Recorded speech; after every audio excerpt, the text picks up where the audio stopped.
Ladies and gentlemen, the President of the United States. Good evening. I'm here tonight to talk to you about one of the most important questions that confronts the nation today. Is Frank Sinatra a hoodlum? Well, I think the nation deserves a straight answer to that straight question. Frank, are you a hoodlum? No, Ron, I am not. Do you associate with hoodlums? No, Ron, I do not. Do you know Matty Iantello? Who? Matty the horse. No. How about Louis Basilini? Who? Louis the squid. No, Ron, that is a negative. Carlos Granatelli? Oh, you mean fingers? Yes. No. Well, there you have it. I hope that settles the issue once and for all. No, Frank Sinatra is not a hoodlum. And no, he doesn't associate with hoodlums. Frank, is there anything else you'd like to add? Ronnie, baby, would you do me a favor and pose in a picture with some of my buddies? Sure, Frank. Boys.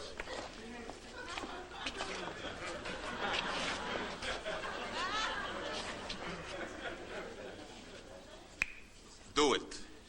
Live from New York, it's Saturday night.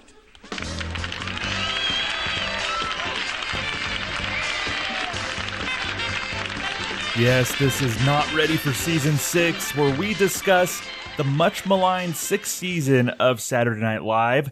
We want to know if it had promise, if it's as rough as some people have said, and we just want to explore some of the nuances that make this a truly interesting transitional season of Saturday Night Live. Joining me, my co-host, and a foremost Blondie superfan, Mr. Deremy Dove. What's up, man?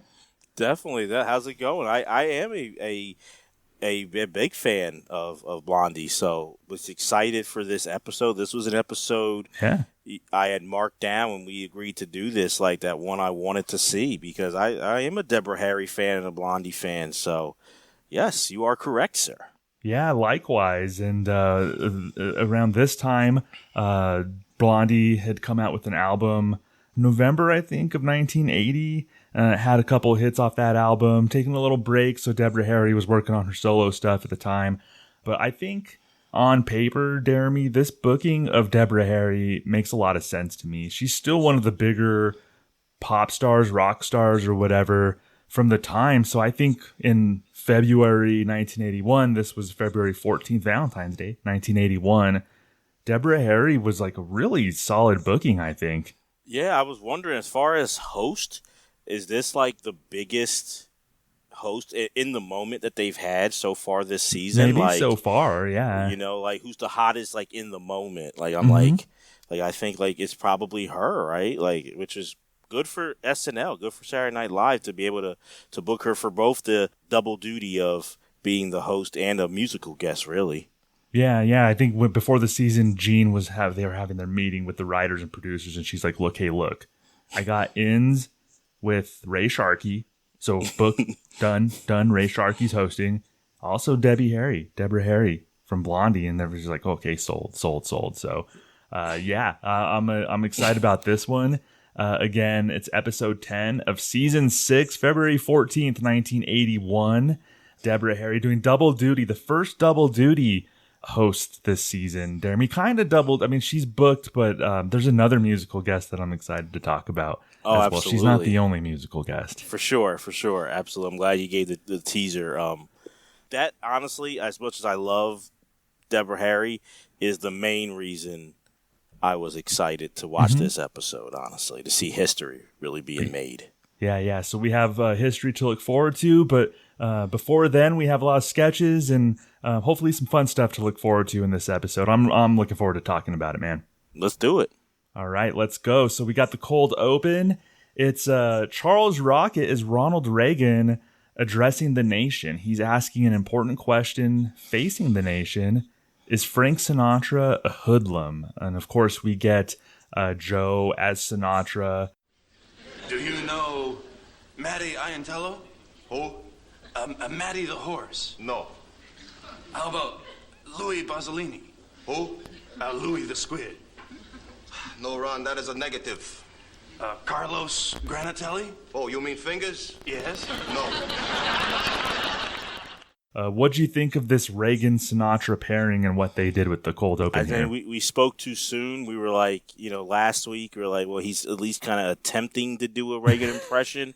And I'm like, oh, boy, we get it again. And I'm like enough's enough. No more Reagan by Charlie Rocket here. That was bad. You see some remnants of Frank, the Frank that we love, that Joe does, but it's not enough to save this cold open. It could have been good. I definitely, number one, blame like the Reagan impression, but some of the writing, like some of the material there, it kind of like whiffed, and I'm like, it was set up there. You could have really been funny, but they made choices that I'm like, I don't agree with. I feel like it was a waste of Joe Sinatra. Really, he was just giving short answers to questions, and I think it mirrored maybe because he was in the news. It actually kind of ties back to a cold open that we had in the Ray Sharkey episode.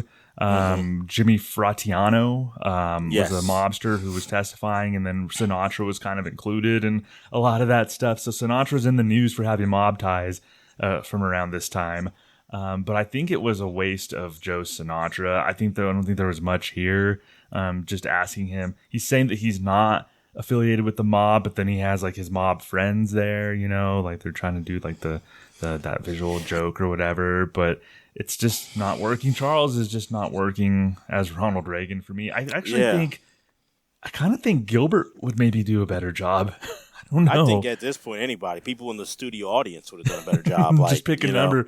As part of tonight's entry into the studio, you're entered into a lottery, and we're going to be picking the winner 15 minutes before the show, and you're going to be playing Ronald Reagan during the cold open. Who has the best Reagan impression? We'll see. Let's go. I think you could have just picked anyone. I even dislike Thomas. There was one kind of like chuckle that they got from me when Charles is asking Sinatra, like, do you know this person? And at one point he goes, oh, you mean Fingers? Yeah. Oh, no, I don't know him. And I'm like, you should have done more things like that of him denying that he knew them, but saying like the nickname, oh, you mean this guy from, Hoboken, blah, blah, blah, blah, blah, blah, blah, blah. I don't know him. But showing that he does know him. Like, I think that they would have played that more. I would have laughed more, and then the ending would have connected better for me than what they did. I agree. It could be something like, well, are you affiliated with Fast Eddie? And then for Sinatra's like, is the Fast Eddie from New Jersey or the Fast Eddie from Manhattan? New Jersey. Oh, no. I don't know. Yeah, exactly. Yeah, something like that. Yeah. Yeah. Just I'm like, it was set up that. for you. Yeah, it was set up it could have been a good cold open, but they just I'll take it back. I think that's worse to me than even Charlie's Reagan impression was you whiffed on those jokes. Yeah. The one highlight of this sketch for me was like a random cameo that we got. Not even a speaking part, but Dom Herrera was in this sketch. As just one of the. Did you notice Dom in this sketch? I did. It was awesome. It was. I've actually seen him do some stand up before. Yeah. I've actually seen him do stand up, but that was like, I wonder if I've heard that before, because I kind of was like, oh, and like I did a quick look, and I'm like, yeah, that is him. So I don't know if I heard him say that in an interview before, but it was cool to see, Dom in there, and they have some like famous cameos we're getting here and there, yeah. It's really season 6 is really a real bizarre kind of interesting season we're seeing with a lot of different things. Yeah, I completely agree. But when we both agree on this cold open, just no thank you. I know we're heading toward the finish line. We don't need to see Reagan again. No. I really don't think we do. We probably will, but I don't think we do. So. Yeah, enough's enough. Enough's enough. Yes, please. The monologue, we have Deborah Harry coming out in a tuxedo. She looks excited to be there. She introduces her parents in the audience. I don't know, maybe actors, maybe her real parents. I don't know. Do you love Valentine's Day like I do? I mean, don't you just love it? That's right, you should, because this is a day that we set aside for just one reason: love. I have so much love I want to share with you. I want to tell you how much I love my parents. I want you to meet my parents because I brought them here with me tonight for Valentine's Day. They're wearing Deborah Harry wigs. I thought that was kind of a funny gag. Like, these are my parents. Even the dad's kind of wearing a blonde Deborah Harry kind of wig. We see Eddie coming out. It was very short. I think kind of a half-baked idea for a monologue. It wasn't terrible. It was just like nothing really happened in this monologue. Nothing happened, and I kind of feel like when Eddie comes out and he shoots like the arrow at the guy, I feel like the guy say, "Hey, Blondie." Is that what the person said? Yeah, kind of yelled like, "Hey, Blondie," which I think could have been just like the cold open. Could have been funny if you play on that. Right. Let's say you have Deborah Harry talking to, it's all about love. It's all about love. And Eddie comes out. Yeah, we're just here to spread love. And then someone says, Blondie, you haven't had a good record in years. Bing. And then she's like really taking people out, but then looking at the camera, looking at people like, oh, no, I'm all about love, though. Like, I think it could have been a funny idea, in my opinion. Yeah, exactly. Like Eddie is Cupid kind of like having Deborah Harry's back with people heckling her, and he's like, do. Yeah, he just kind of takes them. Yeah, it seems like the episode hasn't started yet because they're just running out like half-baked ideas that there's just no. Even in a monologue, you could have a little bit. You could have like 15 seconds of escalation, 30 seconds. I don't know. Yeah, and because like there's things that I'm like that could have been funny. Like it'd be one thing if everything just seemed to stink, but both of these I'm like, man, I see potential in it. You, for whatever reason, just decided not to go down that rabbit hole and like explore it more and give that escalation, as you say. So potential, but both so far with the cold open and monologue, I get disappointment. Yeah, definite disappointment. If it was a different host, I would be extra disappointed, but I'm familiar with Deborah Harry, so I'm like, still excited to see her, still willing to give her a chance. She didn't have as much to prove to me as some different host, probably. Yeah, for sure. I agree with that. So the first segment we have, it's a short film, Don't Look in the Refrigerator. You're back from vacation. A month in the sun was fun. But now you're hungry. You're thinking of having just a little something before bed. Something light. Maybe some cottage cheese. Don't look in the refrigerator. I guess it's a relatable premise. It's just kind of, they're framing it as a horror movie kind of thing. And it was all premise and no content. That's what I got out of it, Deremy. The show, the episode still hasn't started, in my opinion. That was weird. That was I was kind of like, that was it? It was a weird opening to like the first, like, post anything after the monologue was that. It was so quick, and it was just like, I don't want to be a broken record. I think you should have done a little bit more in there. Yeah. Because it's simple, but not bad. I think we all know, or we all can be guilty sometimes, depending on who you are. If, hey, I got to clean out this fridge. There's some things in here, like, hey, you got to do this. Or sometimes it's like, I don't want to say nothing, but it's starting to smell. You got to take some things out. Like, you could have had some fun with that, because we all know the refrigerator, depending on who you are, can be a horror. Where it's like, what? This milk expired 4 months ago. Like, it can be rough, but give me something more than this quick just opening it and you see Deborah just screaming. That's not enough for me. No, I think they were just basically like, here's a relatable premise. You can relate to this, right? And then they forgot to actually add in like a sketch or content or. That's one of my critiques even with modern SNL is it's not enough just to be relatable. I think a lot of folks who watch the show maybe will say, and they're entitled to their opinion, but they'll say, oh, I love this because it was so relatable. I'm like, well, sure, that's one aspect of it, but it can't just be only a relatable premise. Like, something has to happen. Yeah, I think relatable, I feel that it does get thrown around. Is it important in art and stuff like that? Or when you're listening to a podcast or watching a show or whoever, like, you like the host or you like these actors, these characters, but I don't ever see a show, in my opinion, that I'm like, this is a great show. It's like, why? Well, they're so relatable, and like that's it. It's like that can be a part of it, but there needs to be good chemistry. Needs to be the writing is good, the premise, the actors doing all these things, the director, all those things matter too, not just it's relatable.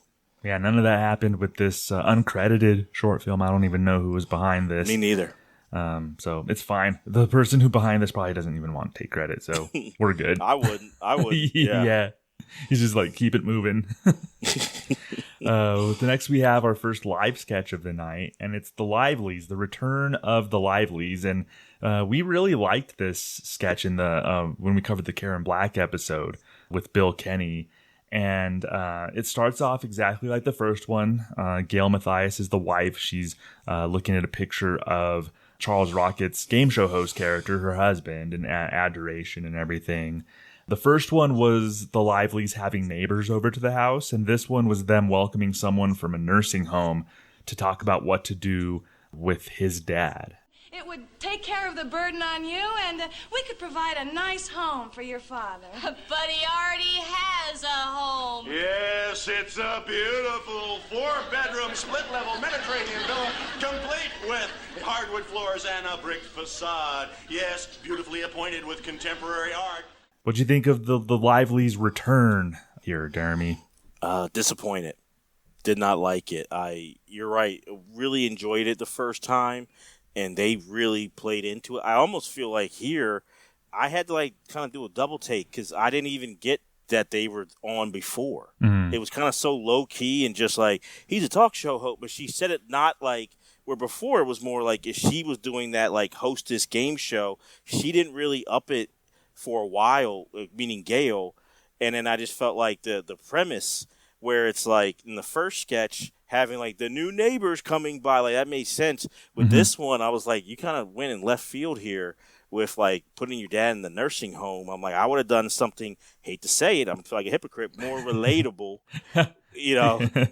for this one than the dad in there. I'm that's just a drag and not really clicking here. And how do you make a game show feel out of that kind of topic? Yeah. It just didn't really work for me. Yeah, this one felt more one note too. Yeah. It's just sort of the other sketch they used a lot more game show tropes. Right. They kind of went from trope to trope, and it was more quicker pace, but with almost different settings within the same living room setting. They were kind of doing different things. This one was just seemed to me kind of the same joke. It was just kind of flatlined a little bit. We did have Don Pardo voicing the dad, which I kind of liked. That makes sense. And the biography of the game show host dad was similar to maybe Don Pardo's real life biography. I don't know if Pardo was a game show host, but they mentioned a voiceover, a voice artist, and this and that. So maybe they were referencing Pardo's real life. I think so. Somewhat in this. So Don Pardo was really the saving grace. Ann Risley played the manager from the nursing home. And I actually think it was pretty good casting of Anne. I think Anne actually did a pretty decent job in this sketch, to be honest. Yeah. It's not Anne at all. Don Pardo was the only thing I did like about it. It was, I look at number one, the writing, and then I look at Gail and Charlie just not delivering like they did that first time for me. Yeah, it did lack that spark that made me really enjoy the first one so much. And I can see why they would want to bring this back. It's yeah, bring these people back, but just, I guess, diminishing returns. I guess sometimes that happens with recurring sketches. Disappointing is a good word for it, Deremy. Yeah, it was a try, but it's just, man, not a fan of it. Yeah, and next we have something that was a little odd to me, something that came out of the blue. We get Newsbreak with Eddie Murphy anchoring as himself. Good evening, I'm Eddie Murphy, and this is Newsbreak. Jean Harris and her lawyer have brought forth conclusive evidence that her former lover, Dr. Tarnower, was indeed a compulsive womanizer. Pictured here are Mrs. Harris and her lawyer bringing in the doctor's little black book. And I was wondering, when it started, I'm are they just scrapping? Did they take our advice, Deremy, and just scrap Weekend Update? I was hoping, but we didn't get that. But this was... You're right. It was weird. I was what am I watching here? Everyone knows if you've listened to the show how I feel about Eddie, but this Newsbreak didn't really hit here for me. I feel like they're setting it up for him to come back on, but I'm still what's the point? We don't need two news things. So either Newsbreak is it and no update, or then update and no Newsbreak. But I was even more kind of ticked off when I saw update later. I was then why do we have this Newsbreak here? Right. It was not good. Yeah, I think they're really trying to hammer home this running thread in the episode about Russia and Poland. They're just really trying to make this a through line for the whole episode. So they're making SNL feel like a newscast, or they're breaking into the show with the newscast, and it's just not working. Like, Eddie's delivery isn't bad. It's not great, honestly. And I would have loved to have more context for the jokes, so maybe that would have helped. I don't know. I did think it was a little odd. Didn't quite land. And you're right. Like, this is he is coming back, and the Weekend Update is still in this episode. So yeah, the only thing I could think, and I don't know if it could have saved it, but instead of this news break thing, why don't you have it like you're at NBC? So make it like breaking, like NBC News is breaking in with something more, and like, you know, Eddie's playing somebody from NBC News at the time, or somebody to make it look like, oh, this is a breaking news story. Like, have the NBC News graphic up and give me that feel. But this whole like news break thing, I'm like, this is not doing it. Yeah, weird episode so far. Very strange, very bizarre. Is it going to get less bizarre with the next sketch? No, it is not. No, it is not. We actually have one of the more infamous sketches from maybe SNL history, early SNL. Okay, next. so you have more knowledge on this than me. Yeah. I didn't know how this is a sketch that's been talked about like over the years a lot. Absolutely. Okay. Yeah, this is a very infamous sketch. Okay. It's called Where's Cooter? And when I saw it come up, I was like, oh no, I think I've heard of this. I think it's an infamous one. 4 already. Shoot, Cooter, he went at 3. Then he's been gone about an hour. Where's Cooter? That's what we've been trying to find out. As the premise is this family, this kind of like hillbilly kind of family. Yeah. They're talking on the porch, and Gail plays a character who's just keeps saying, "Where's Cooter?" And then basically, how I can describe it is 5 minutes of agonizing, irritating conversation that leads to some sort of payoff that they think they're saying. But I'm going to throw it to you. This was really bizarre. Went on way too long. It felt cheap.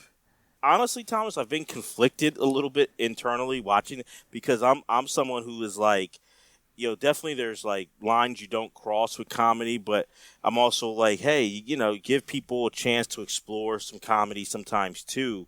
We can't just tighten the reins on all comedy. But man, when I'm seeing this, like, it just feels like, hey, give me some stereotypes about white people in the South. Right.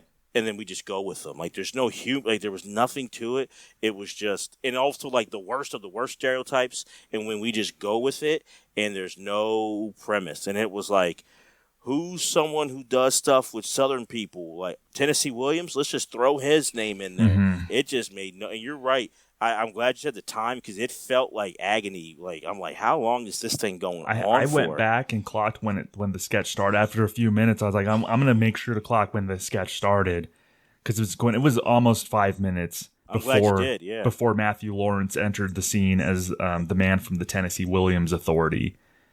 And he tells the family that they're qualified. Now they're qualified to be a one-act play.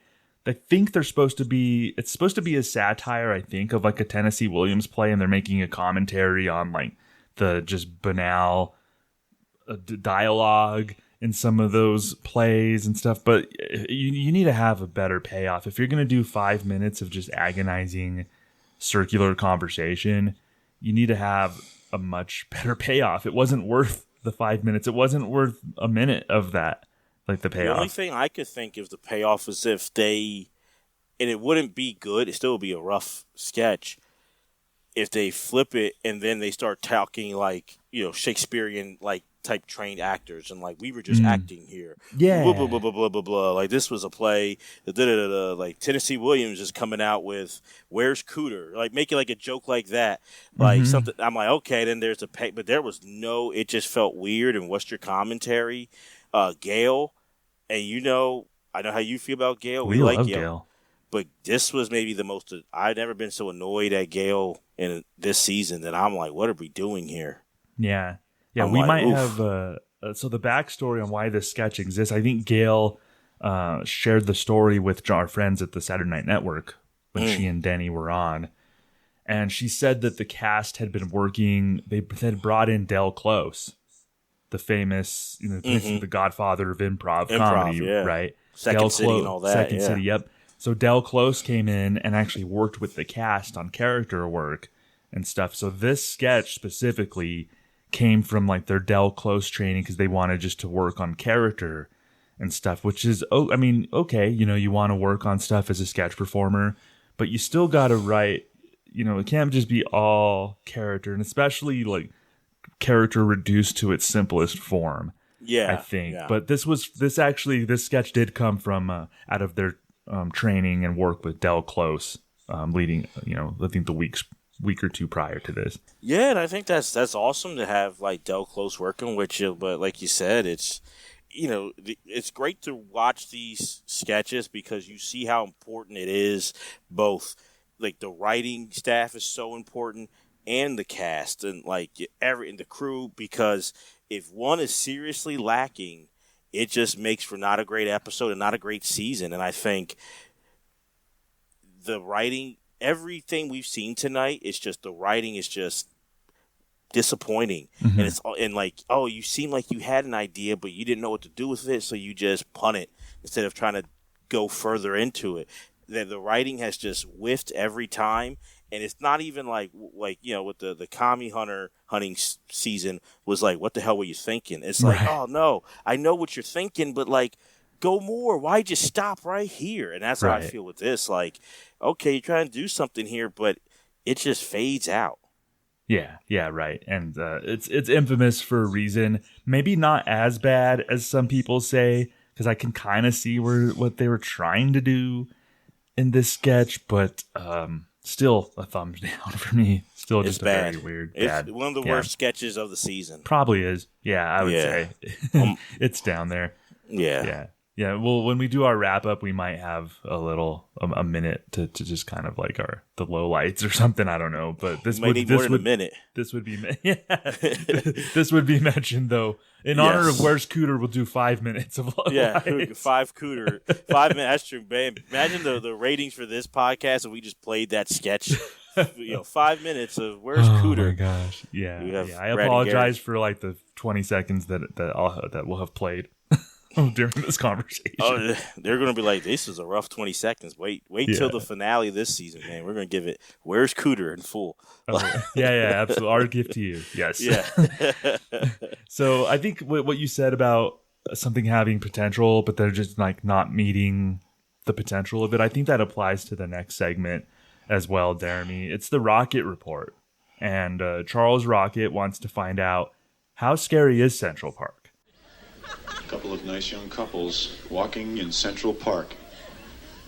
Everything could be all right, but they're headed for one of those dangerous tunnels that everyone knows so much about. They don't seem to be afraid, but it's the tunnels that have been the hallmark of so much criminal activity. I hope they're okay. So first we see Charles narrating as a couple walks through a tunnel in Central Park. He walks down the hill and asks if everything is okay. I think Charles could have done more with this, and sadly it still might be the best thing that's happened tonight, but it just did still leave me wanting more. Yeah, it left me wanting more. I thought, okay, this is great. I think we should have had more of what Charles did before, like interacting with people. I think that's what was missing, even if they wound up not being wink wink scary, but him being like, doing what he has done well, making it being like, oh, we have this pizza delivery guy, he's scared, and like just having fun with it. I think it lacked action besides just him like hyping up like there's scary people here. I mean, he was funny falling in the woods and running around, but I did laugh. But I think I was hoping like the guy on the bench, there would have been an interaction, but oh no, he is sleeping. And it's like, well, keep going with other people, like get interactions.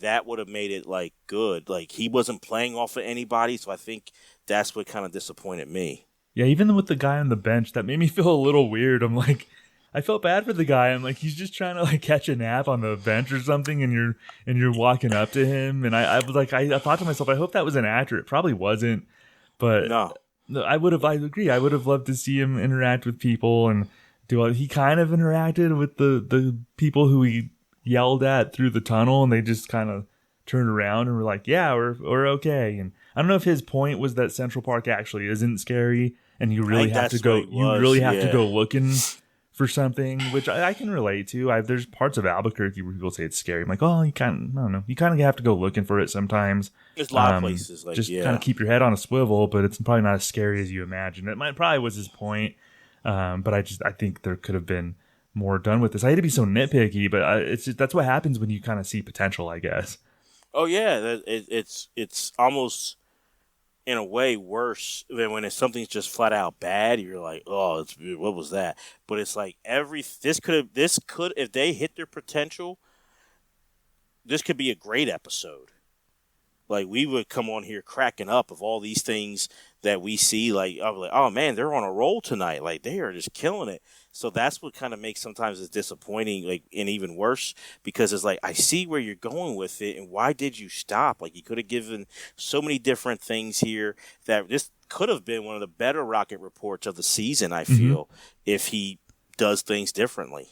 Yeah, definitely. And we've been fans of the Rocket Report for the most part this year. We think that's been like it's probably Charles's most consistently good thing on the show. Absolutely. No, I've liked it. Yeah. I've liked the Rocket Report. Yeah. Next, we have a recurring character.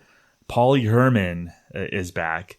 And I'm not particularly enjoying this episode so far. So, and we get a character that I'm still like a little iffy about. So I'm kind of like treading lightly maybe here. And by the way, Deborah Harry hasn't been in the episode since the monologue. Nope. This is the 6th segment, and we haven't seen Deborah Harry in this episode. The only thing you could say was because I thought she was the girl with the fridge. Was she in the refrigerator one? Yeah, I thought like she's the one who screamed, but that's like 3 seconds. Yeah.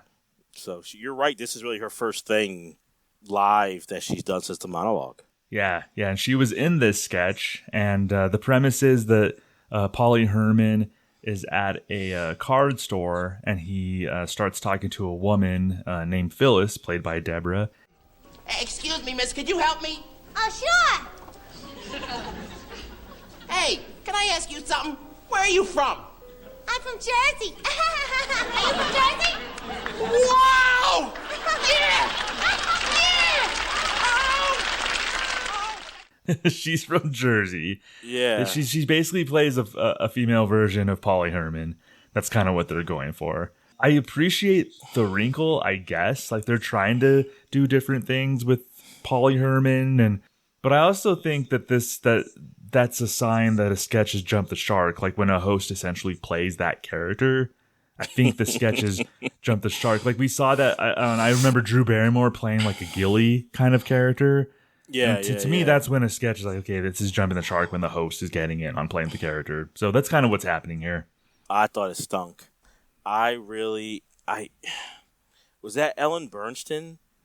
I forget who was the host, the one where he's in a diner and she doesn't mind, right? Was that her? No, I think that was Karen Black. Was that Karen Black? That was Karen Black. Yeah, that was Karen Black. Yeah. I thought but like, hey, you can change it up, like change some wrinkles. If Deborah Harry played that, like if she kind of played a version of herself, but was like kind of amused by Paulie, I would have enjoyed that more. Give me an interaction where there's a difference. To me, the thing with Paulie is seeing him in this Jersey, I'm from Jersey, interact with, I don't know, quote unquote, the normies walking around and how they take to him. So give me someone different. Don't give me the same thing like it's a whole mirror thing. I just don't dig it. No, I never really loved when sketches did that. It sort of just diminishes the character when you're having the host play a version of that character. I'm just not real into that. The button of the sketch was kind of predictable. It wasn't terrible, but it was Matthew Lawrence playing a photographer at the store. He's taking their picture. He asks if they're husband and wife. They say no. He's like, brother and sister. They say no, we're from Jersey. And then that's, it's hard to end a sketch. And I commend them for actually maybe finding a logical ending to the sketch. So it's true.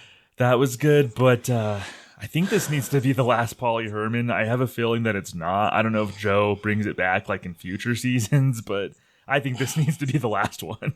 This was a swing and a miss here. This was not good. And the episode to me has been so bad that this, I think, by default, is the best thing of the night so far. This, this might be better than it actually. Yeah, I think this is better than the Rocket Report. Yeah. You're right. And this wasn't good. Yeah. So the positive outlook is this may be trending up. We have our two best segments in the last two, so maybe the glass half full. Deremy is the episode's trending up. I like that. That's a good way to look at it. Yeah, absolutely. We get our first musical performance after this. It's Deborah Harry, and I was wondering, Deremy, if we had talked about it last week. I was wondering if she'd perform a Blondie song, maybe something from her yet to be released solo album. And we get neither. It's a cover of a David Oliver song, which Teddy Pendergrass, Teddy P, ended up making popular. Yeah, I love TKO, Deremy. Takes a fool to lose twice and start all over again. I guess I better let it go. Looks like another love TKO. Teddy Pendergrass, the Philly Connect. That song still gets played in Philly all the time. So it's a Philadelphia classic, and he nails it, and she bombs. This was not good, in my opinion. Yeah. I was kind of annoyed. It's not her style. Not her style at all. Yeah. It was bizarre. I think I know she maybe was trying to she liked the song and she would give it a go. It's not popping for me at all, and I don't think this is what she does best. It was a weird choice. Weird choice, and I think for her, if you're gonna, I like when people do covers, but let's say it's of a soul R&B song, but they're in punk rock or metal, and they do that song but put that kind of spin on it. They do it their way. I would have been interested to see her try this, but in a punk rock way. Sure. Let's see if she can pull that off. But her trying to do an R&B, it was not great. She doesn't have, and Teddy Pendergrass has such a powerful voice, which I think then you need a woman with a powerful voice to try to match this song. And it was disappointing. As someone who does enjoy Blondie, enjoys Deborah Harry, this was not a good start. No, just a weird choice. I really wanted to like it. I was giving it a shot because Deborah Harry has enough goodwill with me, but just really didn't connect with it. So, yeah, very disappointing because I thought the musical guest would be a saving grace of the episode. So I thought so too. Can't win them all, I guess. Yeah, speaking of can't win them all, we have Weekend Update next. And the only interesting thing I'll say about Charles and Gail here was Charles being in the frame when they first show Gail when she first doing her first joke. Charles, it's a weird kind of 1.5 shot because you see some of Charles, and then he realizes he's in the frame, and then he's grabs his papers and he walks off mid joke. That Gail's, I don't know, that's probably a production. It was just weird. It was just so sloppy. Yeah. Are they the worst tandem for Weekend Update in Weekend Update history? Yeah, you think of because I think Jost and Jay are a couple of the all-timers. I agree. I didn't love Seth and Amy. I didn't either. But they were so much better than this. Right. And I wasn't a fan of Amy doing the Weekend Update at all. No, me either. But it's not this bad. Cecily and Seth were good. Cecily was a good update anchor. Oh yeah, Cecily was way better than Amy at update. I thought Cecily was very good. Yeah, this is by far the worst. Yeah, they're the worst combo. Yeah, ever. And I love Gail. But boy, oh boy, she hasn't had a good update yet since she's been doing it. I don't know if she has had one funny joke since doing it. Honestly, I don't think it's just so. been a swing and a miss. It's been bad. And I think when she first started, she let the bad jokes and the tepid response from the audience just kind of roll off of her. But she seems to be taking it more harshly. Yeah, she seems to be reacting more to the no response. I felt the same way. Watching it for the first time. I don't know, maybe if it happened before and I just wasn't looking at it or didn't see it. But I kind of felt like she was kind of she seemed shaken up a little bit, by not getting the room on her side.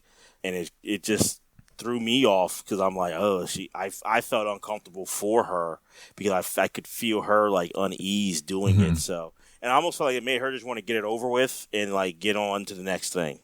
Yeah, that's an old SNL thing for me. Is if you're a performer, I shouldn't feel sorry for you. That's like one of the first rules. Is I shouldn't feel bad for you when you're performing up there. So that's a good rule. That's a good rule. Yeah. We have update correspondence. Gilbert comes on as Atkinson Peabody III, and this is in response, as Gail says, to accusations that SNL has been hard on the Reagan administration and doesn't have any conservative voices on the show. Let's take a conservative look at a so-called poor person. On the surface, he looks destitute, hungry, and sick. But the value of food stamps he receives in a year is equivalent to a new suit, silk shirt and tie, fur overcoat, top hat, and a pair of imported Italian shoes. I didn't think this was bad, actually. I actually kind of appreciated what the message that they were trying to get across here. I thought it was okay. I thought definitely, the messaging was I thought this was a really smart response, especially if that was true. I don't know if that was being talked about at the time. I think it's always talked about. SNL's too liberal. SNL, I was just like, the show was so bad. I'm like, it was. Later on, I know they were talking about it like in the 80s with the Reagan administration, but I'm like, at this point, I'm like, I don't know if SNL was on their radar yet, but maybe it was. No, I thought the same thing. I'm like, I have a hard time believing that it's even on the radar. But not yet. I think they needed a premise, so that'll come mid to later in the decade, I feel. So I liked where they were going with. I thought Gilbert was okay. He's probably the weak point of it. I thought he could have been better. He did okay, but I'm like, someone to really deliver the irony and deliver that, like, no, we do care as conservatives about poor people. The president does care, but then say but we're cutting this and that and this and that. So this was probably very smart, the smartest thing I've seen so far tonight. I say it's an okay because I just think Gilbert didn't have enough, but the writers actually did something very well here tonight, seeing this premise. Yeah, that was my exact note, is they needed a different messenger to really get the point across, because the Atkinson character using conservative logic to explain why poor people are not actually poor is like a funny concept, right? He's comparing the amount that they get in food stamps and health benefits to owning a new suit and dating a supermodel, trying to leaps in logic right there. So I think it was a good, premise, and it comes off as a conservative mind there who's thinking they're using logic, but really they're just not being compassionate, and they're just using weird, dumb logic. So I like that. But just Gilbert's, I think his delivery was just way too flat. I agree with you. Yeah, it's just too. And the sad part is, I have heard politicians say that in the past few years, even locally, do pretty much what Gilbert was doing here. So that's why I was like, man, this really could be funny, because I've looked at people and go, did they really just say that?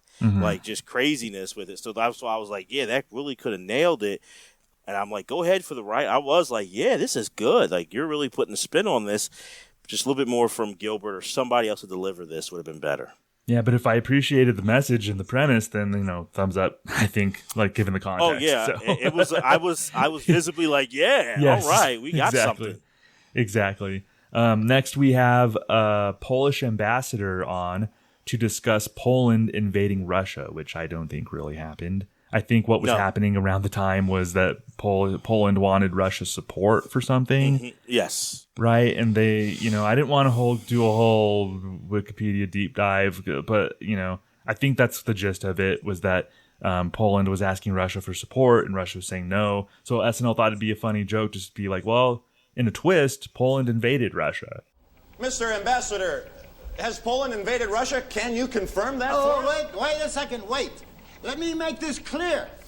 This is not a military action. This is strictly a police action. A police action in response to obvious political instability. So they have a Polish ambassador on, and I guess this is an actor. He appears a lot as an extra on SNL. His name's Andy Murphy. He was in the Ray Sharkey episode this guy played one of the cops in that confession sketch with Gilbert and Ray Sharkey. I remember. You see Andy Murphy. Walk in. So he's playing the Polish ambassador. I thought this was fine. I think they're hammering maybe the joke might not be worth as much time as they're devoting to it this episode of Poland invading Russia. But I don't know. This was at the very least just okay. Part of me wonders, the only pass I'll give this, not just this update premise, but the whole night of the Poland and Russia was very high. Cold War politics is very high right now. It's talked about like what's going on between the USSR and America. So to me, this is just a cheap way of like getting a joke, saying something anti-Russia. And hey, if Poland really did invade Russia, they stuck it to them. So it's like that's the only thing I see with this. So like maybe if you were around in 1981, you liked it a little bit more, because I'm just not getting anything from it. Yeah, I'm not getting much. And the whole running thread about Poland invading Russia, I would give a pass. But a little bit of a tease where they land on it, I'm not giving this a pass at all. I ended up being really annoyed by this running thread by the end of the night. So no, I'm with you. Yeah, we'll get to that though. Yeah, that's why. I didn't say definitely get to that. I was waiting, but I'm with you though. It's not. I just wasn't feeling it. No. We have Joe Piscopo with sports. He is returning, talking about boxing, and we see a return reference to Rocco Weineretto, who we saw last week. Marc Weiner, impressive puppetry last week and this week actually, and they found an opponent for Rocco, Weindulah. Say, Joe, what's his name? Rocco. I'm gonna put him to shame. I'll be moving in, I'll be moving out. The fight's gonna be one hell of a night. I say, clap your hands, everybody. Everybody, clap your hands. I say, clap your hands, everybody. Everybody, clap your hands. He's gonna hit the ropes, he's gonna hit the floor. So we see Weindulah on the screen.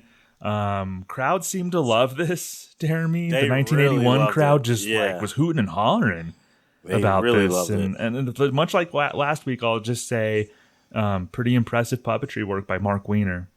Yeah, I guess they were, hip hop was still a new thing for mainstream America, because I'm just like, boy, oh boy, like this got a pop. Mm-hmm. Now, to be fair, I don't know. The episode's been so bad. I did think about this. Maybe it was something that just woke them up, so they were like, fine. Because I was surprised by. I feel like if it was a standing ovation, it was close, because that way, once he was done, the cheering kept going into like Charles and Gail, like still. So like, it was cool. I definitely know Marc Weiner from Weinerville and stuff like that. Mm-hmm. So it's like cool to see like, okay, where I knew he had done things before, but to see him before he got on Nickelodeon, very interesting character, Marc Weiner. So it was impressive what he was doing. I'm not going to say it wasn't. It just was like, it's like, oh, that's okay. That's cool. That's how I feel about it. Not like, woo.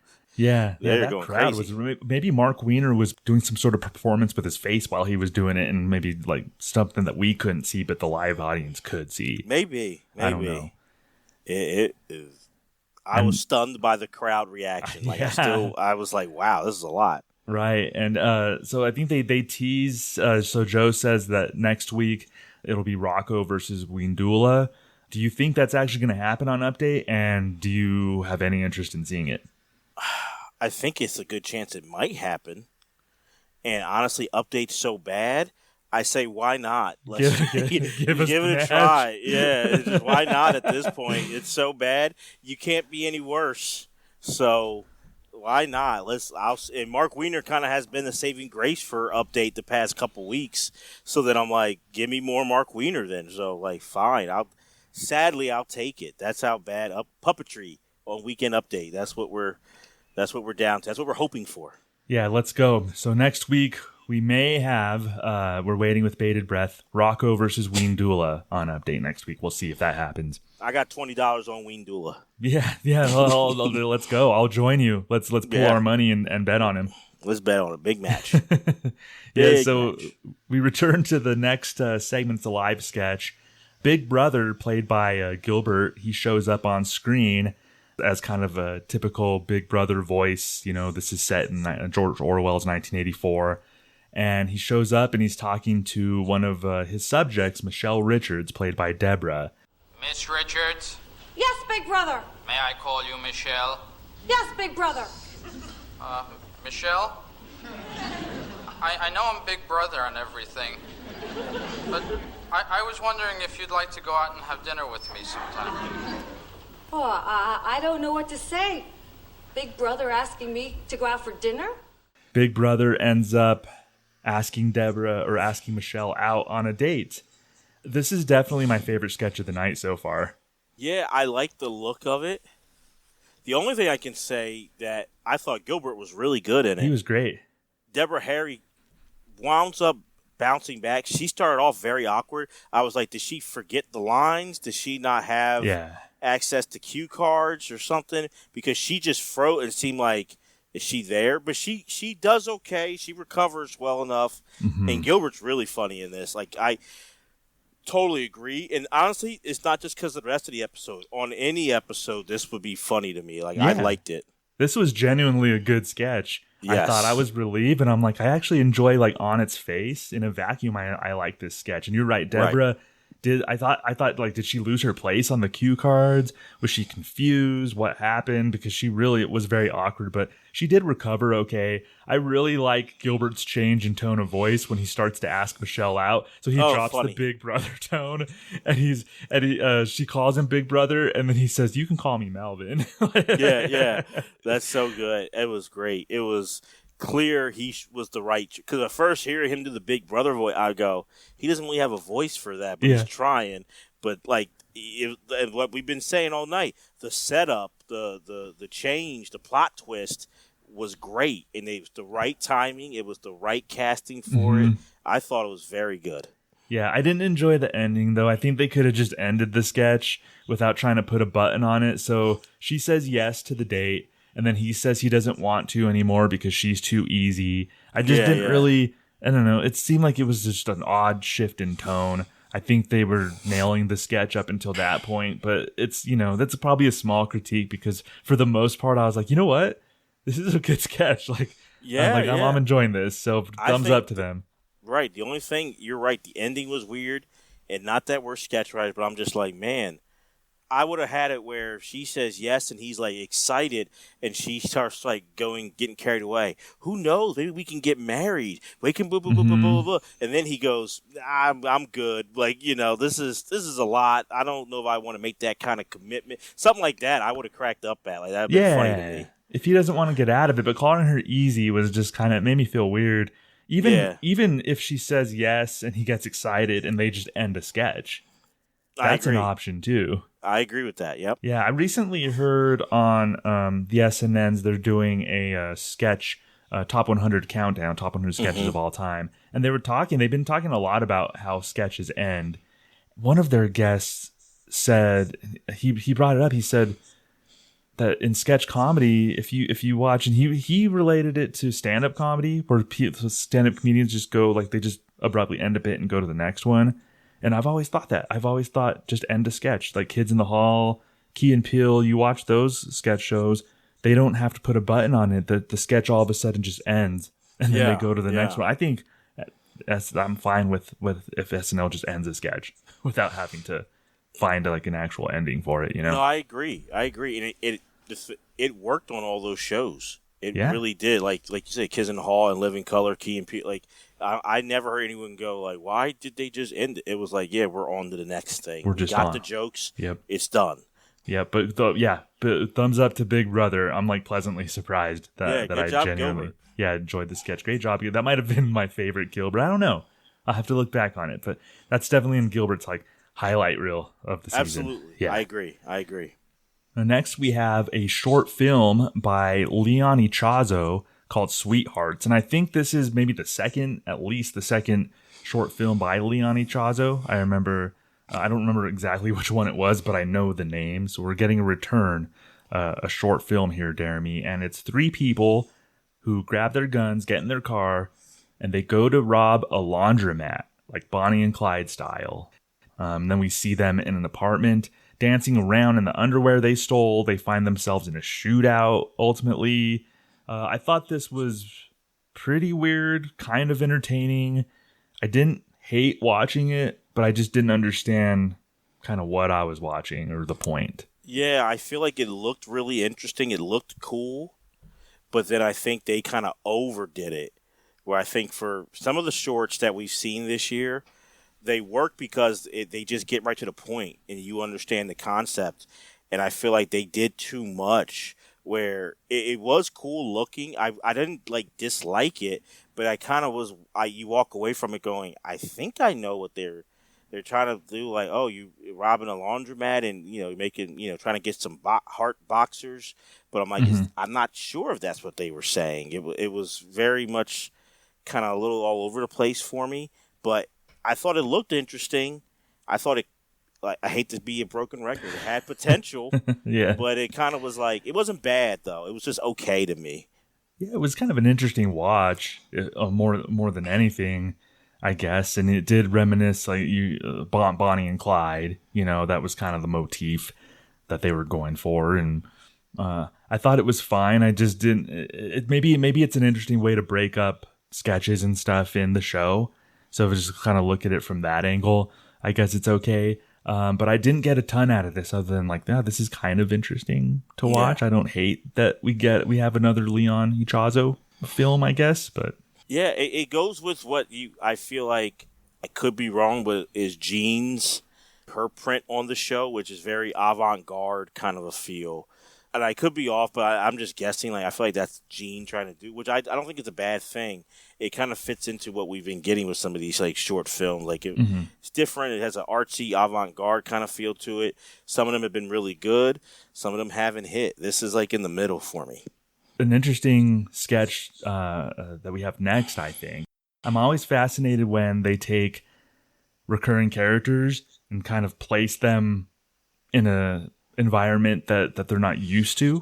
So we have a Pinky and Leo sketch, and we usually see Pinky and Leo. We have always seen Pinky and Leo in on doing their public access talk show format, right? So now we have them out of the studio. They're visiting their niece Susan, played by Deborah, who lives in Soho, and they meet Liz, played by Gail Mathias, and the Pinky and Leo assume that Liz is a friend or a roommate. They're basically, Deremy, dancing around the fact that Liz is Susan's girlfriend in this sketch. Aunt Pinky, do you like Liz? Oh, sure. She's very nice. But, Susan, tell me, do you go out much? Oh, sure. Listen, I go lots of places. Oh, no. I mean, are you seeing some special guy? No. Yeah, I'm not going to lie to you, Thomas. I don't really know how I feel about this one because it was different, but it was just I was thrown off. I'll be honest. The audience kind of laughing at them saying I love you to each other was it shows right where we were at. It's 1981, two women loving each other. Yeah. It was weird. So I was kind of oh, okay. That's definitely the cultural different, shift you're getting here. But I feel like it was it could have been better, but it was just kind of I didn't really get anything from it. Yeah. I didn't get oh, they're just really weird. I got that they were I guess not in touch. They were, thinking that's just your friend, but it didn't hit with enough comedic points for me to really laugh at that, to laugh at not that it had to be like this, but a Three's Company kind of thing. You know what I'm saying? I was just thinking. Yeah, give me something like that. Give me a classic Three's Company misunderstanding or something. Yeah, it kind of was just and then I'm are you trying to say you're pro homosexuality, or you're just poking it? I didn't really know what any of this was what it was trying to say, in my opinion. I think it was pro.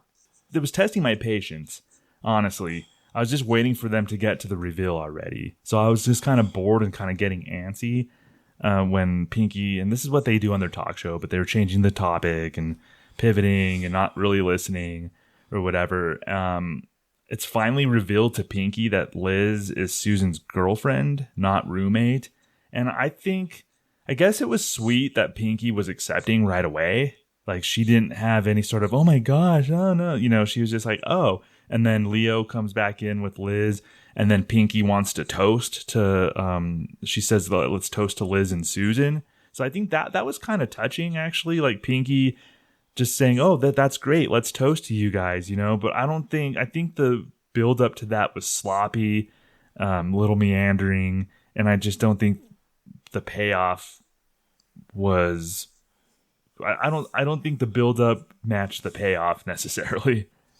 No, I don't think so. And I understand what you're saying about characters and difference, but I think with Pinky and Leo, you should have just had Deborah, Harry, and sit down with them and they do their regular thing. Mm-hmm. Honestly, I think I would have liked that much more than this one. Like this, just for characters who I think are okay, I don't mind seeing them. It was like, it just didn't do it for me. And I'm like, but I don't knock the attempt. I get what they're trying to do, but I would just prefer sit down with Deborah, Harry, and have a funny interaction like, you know, you have with other hosts. Yeah, and she could still play their niece. She could still talk about living in Soho.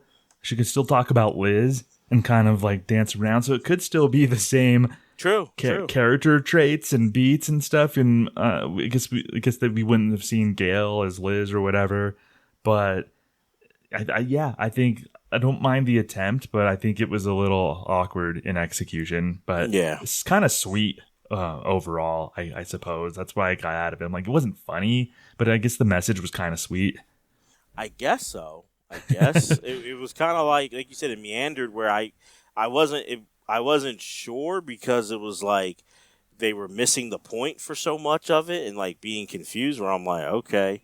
And then I'm like, you're right. Like, I got that Pinky was cool. I'm not sure Leo, was he as energetic as Pinky? So I'll probably go with sweet, I guess, but you could have made that more easy to just, if you want a sweet sketch than what you did. Yeah, I ultimately agree for sure. We have Deborah Harry coming back for a musical performance after the first one bombed. After a weird attempt to cover a Teddy P song bombed. So she's back performing Come Back Johnny. Treat it like you should. You made her cry. Oh, Johnny, you're bad. You're gonna make her sad. Johnny went to the pawn shop.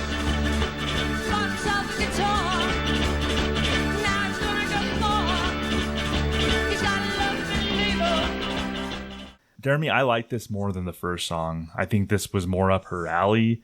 I think this is her style.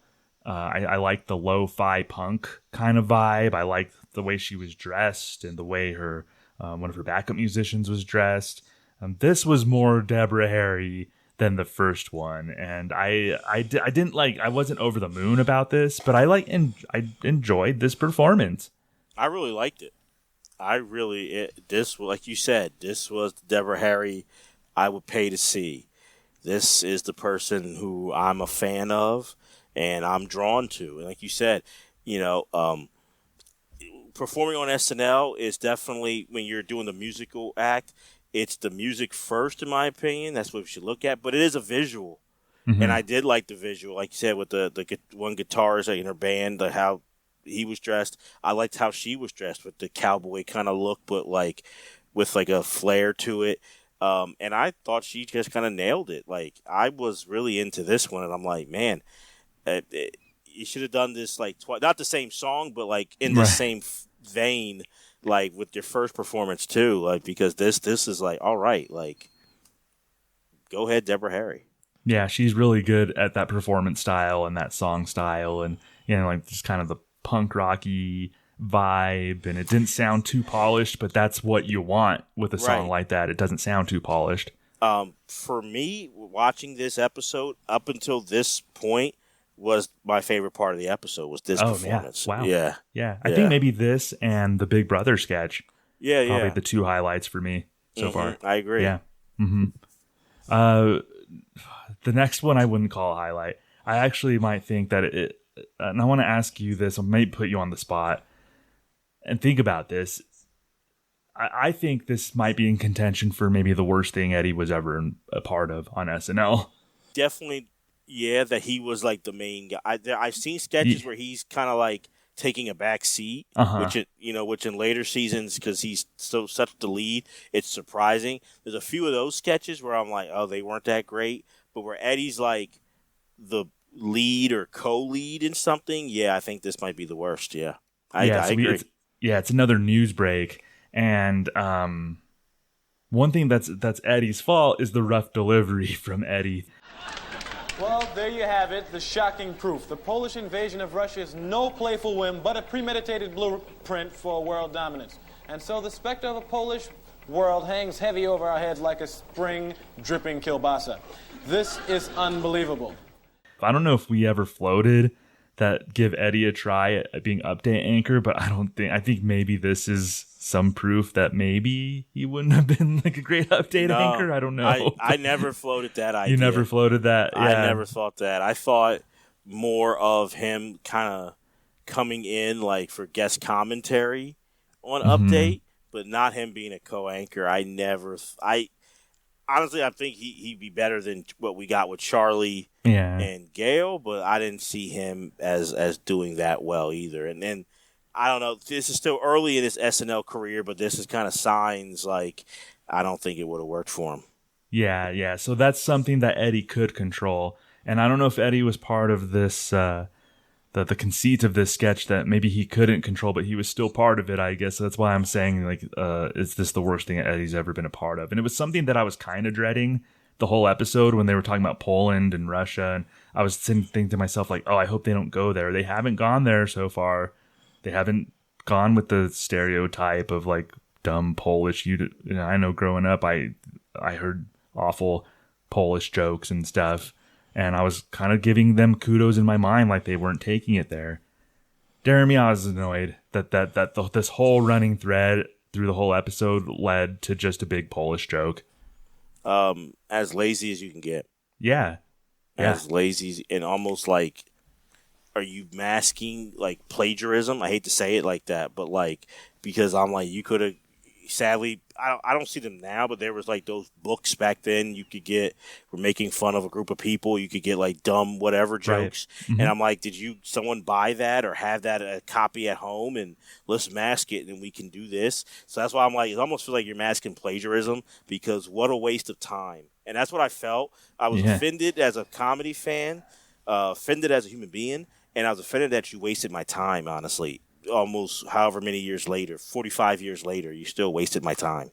Yeah, and I was giving them credit in my mind through the whole episode. Like, wow, they're not going there. I'm like actually proud of them for not taking it there. And they took it there in a big way. Like they were saying that, the Polish army lost because they marched into the sea on accident or something. Like, it's just dumb and lazy. Like after all this goodwill that was built up, I'm like, okay, this isn't like the most interesting running thread, but at least they're trying something, and it maybe in context it's funny, but then it all led up to a Polish joke, and it's just so annoying, like the low hanging fruit, and it's not even.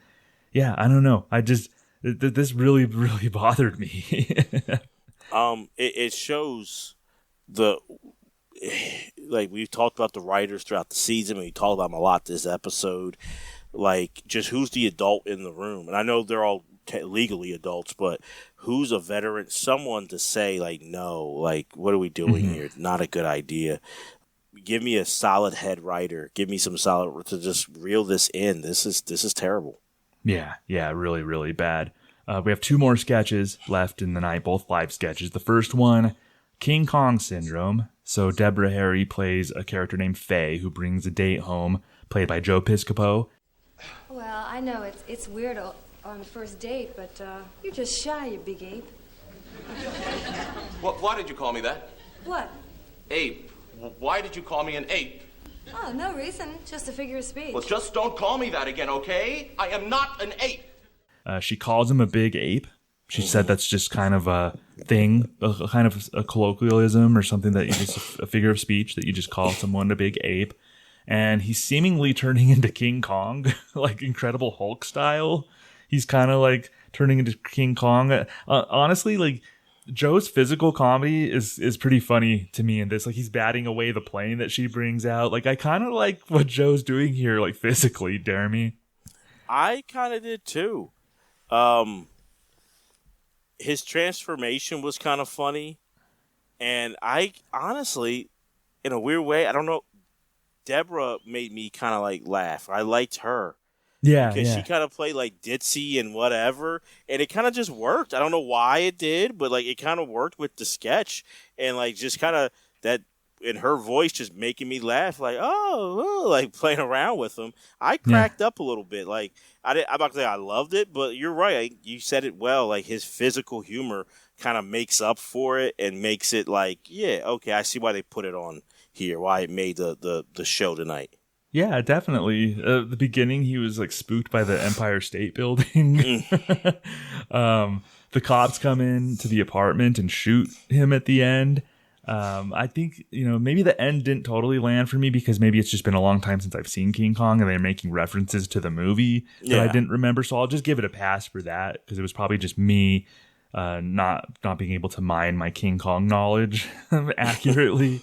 But I think this was an okay idea, and I like how Joe and Deborah played it, and I think this is my second favorite sketch of the night behind the Big Brother sketch. Yeah, I agree with that. This Big Brother's still number one, but this is the second one, and a good.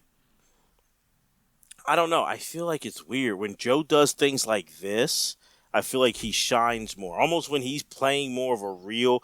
I don't know how to say it, but like more of a real person. I like that. Like when he does like I'm from Jersey, it's like that. Like he's just really out there. I don't like those weird characters, the whiners. I'm not feeling it. But when he does, he's like a regular guy becoming King Kong. It works for him. When he does the Sinatra, it works for him. I like Joe doing these things. Yeah. So another one, like at least the second or third one that we're kind of positive about. So, but this was different. Big Brother was like. All cylinders go. The writers were creative concept. Yeah, Gilbert was really funny. This one to me is like, I don't think the concept is that great. Joe, and I'll give Deborah the assist, just make it work. Yeah. In my opinion. I can see that. Yeah, definitely. So good job, Joe, for this. Absolutely. Last sketch of the night is Vickie and Debbie sketch. Vickie is chatting with an old classmate, Tina, played by Deborah Harry. And Tina dropped out to go to cosmetology school. Well, what are you doing here then? I don't know. I just came by to see if anything had changed. The building still's here. I don't know. Yeah, it's pretty much the same. Hey, do you remember Coach Palmer in gym class? And Vickie's kind of chatting her up and her Vickie way and saying, I want to drop out and stuff. Then Debbie comes in to talk to Vickie. But Vickie's really rude to her. I know she's maybe there have been a couple of times where Vickie's just kind of dismissive of Debbie, but she's really like mean to her, to Debbie to impress her old classmate. What did you think of the return of Vickie and Debbie here? The worst one I've seen this season. And that includes a really uncomfortable one with Elliot Gould and the one that made no sense with Ray Sharkey. But at least we got Ray Sharkey in that metal cover, which sounded good. This Tommy was Torture. Tommy Torture was bringing that kind of. It was like, okay, that still wasn't a good one. Yeah. This just stunk. It wasn't funny. She turned up the meanness, and she kind of has like a no way or whatever. But like it could be charming and kind of funny. This was just mean and not likable, and there's no jokes in it. It was the worst one I've seen so far for a character I really do like. I like Vickie, and it was a bizarre turn that they did with her because I like Vickie as an oblivious / kind of confident character. She's just kind of marches to the beat of her own drummer. Right. Yes. She's kind of with it sometimes and maybe not other times, but she still like has confidence and she's just sort of oblivious sometimes more than anything. This one, she's insecure. She's mean. Well, like it's just really weird. Let me ask you, and I'm just throwing it out there because you did the research. It was great to see about Del Close being there. Do you think part of this was that maybe like let's explore the character more, like kind of influence on her performance tonight? I don't have confirmation it was, but I wouldn't be surprised Right. if it was.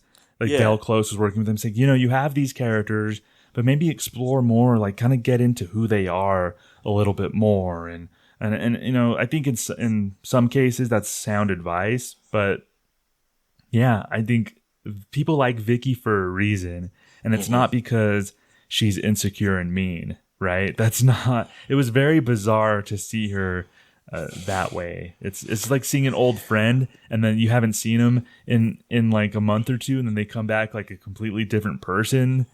They're like jaded. They were hanging out with a different crowd, and then you talk to them again, and they talk differently and say they're just mean or something. Like that's just kind of how it was. Like seeing an old friend who's just like behaving in a bizarre different way. No, I think you're right. That's what it felt, because Vickie, I'm going to say what we talked about earlier.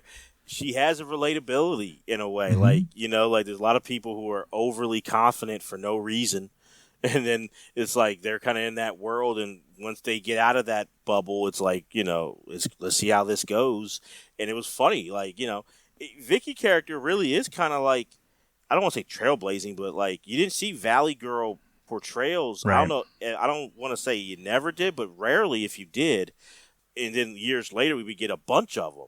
So, like, it's a shame, like, if this is the last one or the next to last one probably that we get of this, it's a shame that it goes out this way. And I don't know who advised that or who was okay with that, because I would say for what might be the most popular character of the season, maybe this and the I'm from Jersey, why would you mess with that? Yeah. I think with a recurring character or sketch, you change the setting, you change the context, you change the circumstances, but it's really playing with fire if you kind of inherently change the character, like who they are. Right. Yeah, and we didn't see that in the first 5 years, and we weren't getting that later on, We didn't see Wayne and Garth just shifting all of a sudden, you know what I mean? Yeah, exactly. Like you see them tease each other. You see maybe Wayne, the power dynamic is such that maybe Wayne was a little ahead of Garth, but you don't see Wayne just like do a 180 and behave. Like, it would be so weird if he just became like cruel. Wayne, and unless it was for a comedy purposes, and then he snapped back out of it or something. Yeah. But yeah, that didn't happen here. It kind of happened, I guess. She stood up to Tina, but to me, it didn't. It just was too late. Thumbs down. Thumbs down. Yeah, for sure. We have some history though next, Deremy, to close the night. Yeah, I'm excited. So we have Funky 4+1. We have Deborah Harry introducing Funky 4+1. Deborah Harry, a really big champion for hip hop in the early days. Absolutely. For sure, with their whole Rapture song. And she really definitely, I genuinely think Deborah Harry was interested in hip hop and wanted to give people a platform, Deremy. And definitely she was a part of New York and a part of the, I want to say, like that whole music scene that she got in the 70s. She was a big part of CBGB. And music was, the city wasn't as, even though the internet, we say, connects you more, I feel like you get disconnected more now with it, where back then, like, people traveled, you had to get out and go see people. You got to see other parts of the New York City. And so you saw beforehand, before the mainstream, what was happening and what was popular. And obviously hip-hop was. And she was cool with those who were tagging on the streets. She knew them. She had a relationship already with Fab Five Freddy, and a friendship there. So she was definitely a champion that I feel doesn't get talked about enough. Like of her, because I think that was very crucial in these early years, around with Sugar Hill Gang and stuff like that. Like her speaking out for it helped. And we would not get this historic performance if it wasn't the fact that her star power, and she's the host, and saying she could have done a third song. Hey, more of me, more of another song I want to put up here. That's very gracious of her to give it to someone else and give it to people who are unknown. They're not tested. Like, that was huge. Yeah. So that we have Funky 4+1 performing That's the Joint, which was pretty cool to me because I consider this song a bit of a hip-hop classic. We want to get a party, people yell sugar hip. So what's the deal?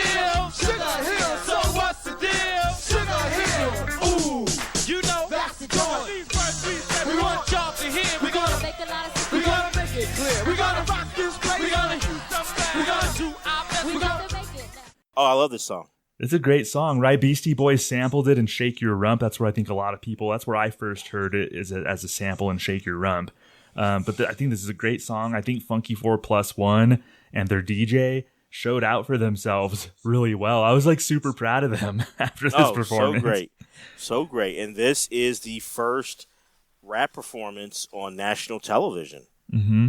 Historic, which I did not know until Questlove's documentary, which came out last year, the 50 years of SNL music. I didn't know that this was the first one. Yeah, I didn't know that either. I knew it was the first. I think I had heard it was the first SNL, like on SNL. Mm-hmm. But even going beyond SNL, I had found that out too, watching Questlove's documentary. But I really enjoyed this, not just for the historical fact of it. I just think it was a good performance. I think it was fun seeing them up there, seeing the DJ. I love that. Obviously, it's old school. It's 1981, but I've always loved the beat to "That's the Joint." Mm-hmm. I had forgotten that this is the song that they performed. Like, I remember Funky 4+1 performing, but I forgot that they actually performed "That's the Joint," which is a song that I've heard of and like have some sort of connection with. Up here, growing up on local, like it was like Friday nights, Saturday nights, they would do like hip hop, even like old school R&B stations would do like hip hop night. So I've heard this song before even the Beastie Boys one, because as a kid sometimes Friday, Saturday night, I'm not going out yet in that kind of era of my life, and my parents would be playing the radio, and you would hear like these DJ mixes like it was in the early 80s. It was kind of cool. I kind of miss that now. Like the radio, you felt like you were at a house party in 1980 or 81, like old school and stuff like that. So I would hear this song, and that's where I first heard it. And yeah, this was like this is their most known song. It was a semi kind of hit for them. Like it wasn't huge, but it charted and everything like that. I think it's crazy. I wanted to ask you, because there's always, I don't know how true this is or not, but like Lorne was gone for those 5 years of SNL. This is the first one. And there's always, you hear things like, well, those 5 years Lorne kind of overlooked. He doesn't, because he wasn't there, he doesn't want to give credit to that. I'm not saying that's true or not. I have no clue. But I'm wondering if this performance happened, let's say, the 5th season, Lorne's still there. Do you think we would have known more, like this was the first hip-hop performance on national TV, like before last year? Do you think we would have known it more or no? I think so. I think this would have been part of Lorne's story. When people talk about Lorne, they would have listed, writer on Laugh-In, the Lily Tomlin to SNL, and they would have said, oh, and he, by the way, he was producer at SNL for this historic hip-hop performance. I think that would have. But since it's Gene Dumanian, it just doesn't get enough. Since it was a weird season, it doesn't get enough. But I think if it happened during the Lorne years, I think it would definitely be more common knowledge. Yeah, I felt that way too, and that's why, and we'll get to later on in the season and what our thoughts are on what happens with Gene and all that. But I'm going to say this: I want to start it here on this podcast. Like, let's put that on her resume. She bad enough she already maybe have that she didn't see Eddie Murphy's talent. So let's throw her some love too. And like, she, as the executive producer, she had to give the okay on it to have the first hip hop performance on national television. Like, I'm going to give her some kudos on that. So shout out to Gene. Yes, great job, Gene. Great job, Funky 4+1. Performing "That's the Joint." A great way to end the episode. An episode that wasn't the worst of the season. It might not even be bottom 3 of the season, bottom 2 of the season for me, but it still had its warts. There were a couple of high points. I think I'm confident we have at least one decent episode to look forward to as we close this out. Hopefully this is the last rough one. Yeah. But we'll see. I don't know. So an uneven episode, I would say, Deremy. Well, let me ask you this. Which one would you prefer as an episode, this one or Robert Hayes?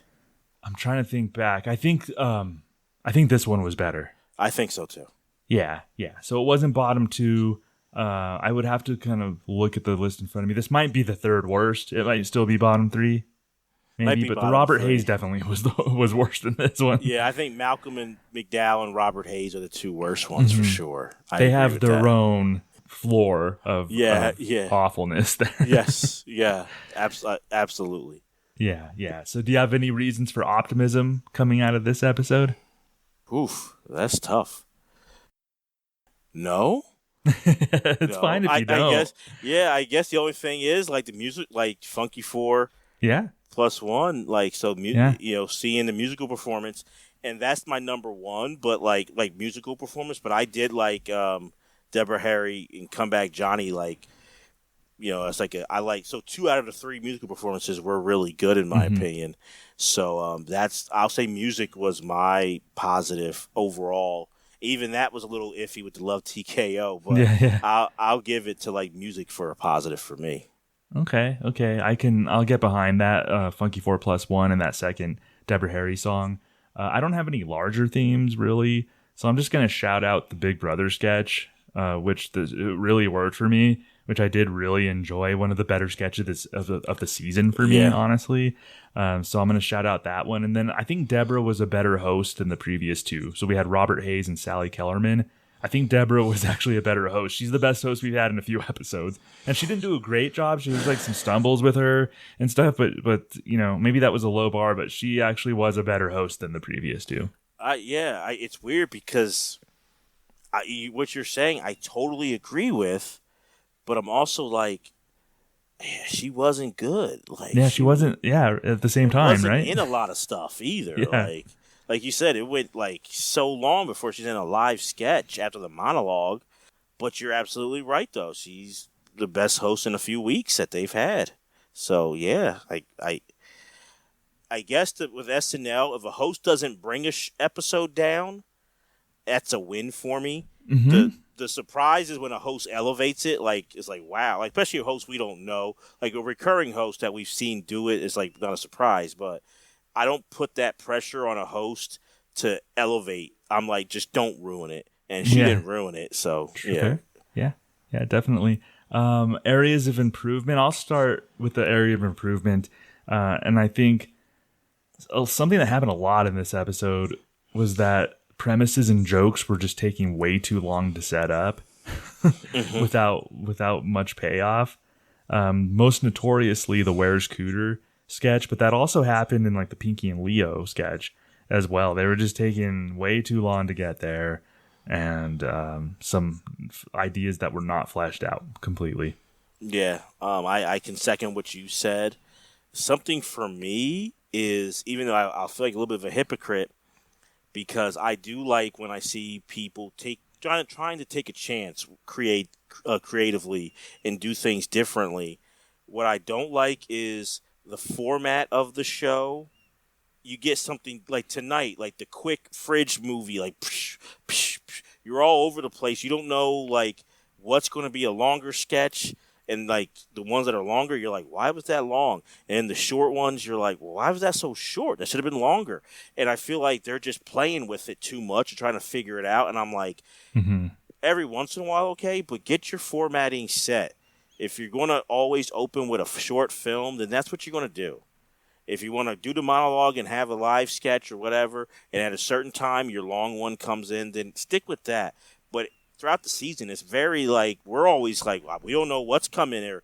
Hey, it was pretty short, or this one's longer, or the musical guest didn't play until like toward the end of the show. It's like what are we doing here? Yeah.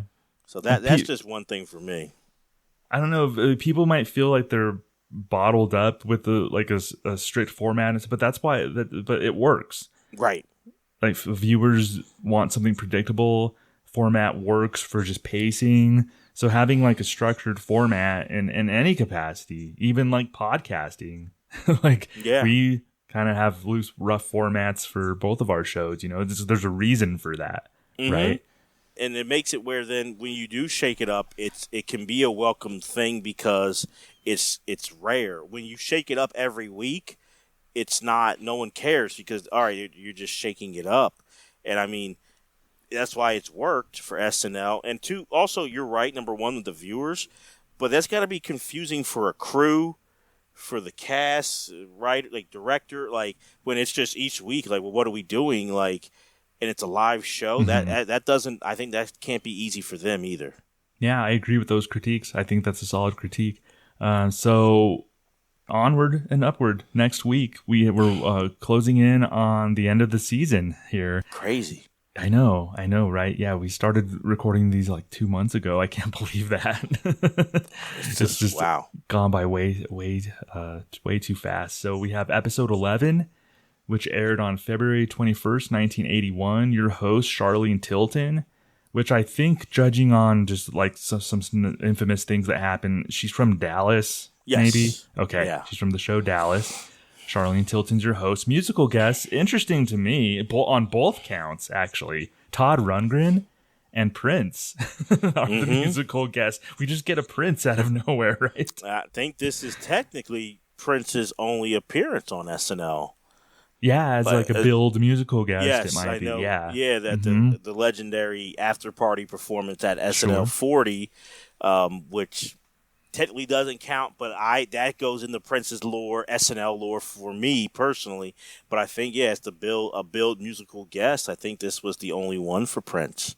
Yeah, I think you're right. Todd Rundgren, who I've seen his name here and there, he's pretty well known in certain music circles. An interesting artist and producer and stuff. So I'm curious about what Todd Rundgren might have in store for us. I'm curious about everything because this is, we probably can get into it more when we do it, but it's for most infamous episodes and moments in the show's 51-year history. This is pretty high, like next week. So I can't wait to kind of dive in. And I've only seen clips of this episode. I will be honest, if there's an episode this season, I've seen the most clips, it's this one, but I've never watched it all the way through. So I am excited to really see it all the way through.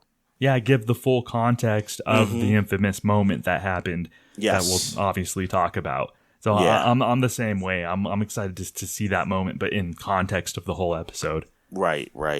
So this is, I can't wait, honestly. This is the one I've been waiting for a long time, so I'm hype. Yeah, I'm hyped about it too. So join us next week. Episode 11, Charlene Tilton is your host. Musical guests Todd Rundgren and Prince. See you next time, Deremy. All right, man. Peace. Thanks for listening to the Not Ready for Primetime Project. Be sure to subscribe and follow wherever you listen to our podcast. You can also follow us on social media everywhere at NR4PT Project. Thanks for listening. Good night and have a pleasant tomorrow.